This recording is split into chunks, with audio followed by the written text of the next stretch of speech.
ಹರೇ ಕೃಷ್ಣ. 19ನೇ ಶತಮಾನದ ಆರಂಭದ ಸ್ವಾತಂತ್ರ್ಯ ಪೂರ್ವ ಬ್ರಿಟಿಷ್ ಆಳ್ವಿಕೆಯ ಭಾರತದಲ್ಲಿ ಶ್ರೀ ಶ್ರೀ ಗುರು ರಾಘವೇಂದ್ರ ಸಾರ್ವಭೌಮರ ಪವಾಡವನ್ನು ಪ್ರತ್ಯಕ್ಷ ಕಂಡ ಒಬ್ಬ ಬ್ರಿಟಿಷ್ ಅಧಿಕಾರಿಯ ಕಥೆ ನಿಮಗೆ ತಿಳಿದಿದೆಯಾ? ಇತಿಹಾಸದ ಪುಟಗಳಲ್ಲಿ ಮಡ್ರಾಸ್ ಸರ್ಕಾರದ ಗೆಜೆಟ್ಟಿನ 11ನೇ ಅಧ್ಯಾಯದ 213ನೇ ಪುಟದಲ್ಲೂ ಉಲ್ಲೇಖ ಆಗಿರೋ ಈ ಅದ್ಭುತ ಪ್ರಸಂಗನ ಈಗ ನೋಡೋಣ.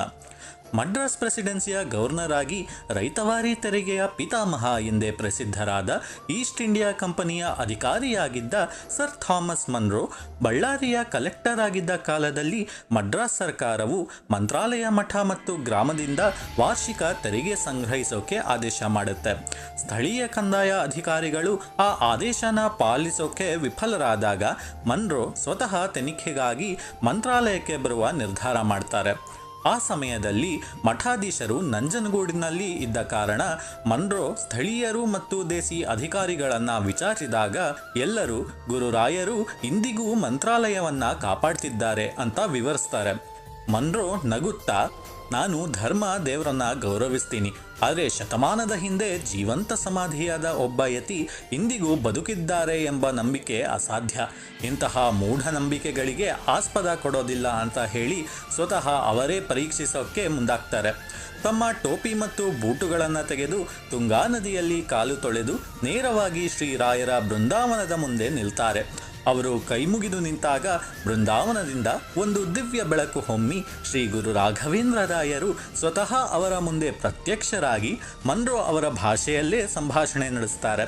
ರಾಯರು ಮಠದ ಆಸ್ತಿಯನ್ನ ಸರ್ಕಾರ ವಶಪಡಿಸಿಕೊಳ್ಳಬಾರದು ಅಂತ ತಿಳಿಸಿ ಮಂತ್ರಾಕ್ಷತೆಯನ್ನು ನೀಡಿ ಪುನಃ ಅದೃಶ್ಯರಾಗ್ತಾರೆ. ಸುತ್ತಮುತ್ತ ಇದ್ದವರಿಗೆ ಮನ್ರೋ ಒಬ್ಬರೇ ಮಾತಾಡ್ತಾ ಇದ್ದಾರೆ ಅನ್ನೋ ಹಾಗೆ ಕಾಣ್ತಿತ್ತು. ಆದರೆ ಮನ್ರೋ ಮಾತ್ರ ಅದ್ಭುತ ಅನುಭವದಲ್ಲಿ ಕಣ್ಣೀರಿಟ್ಟು ನಿಂತಿದ್ರು.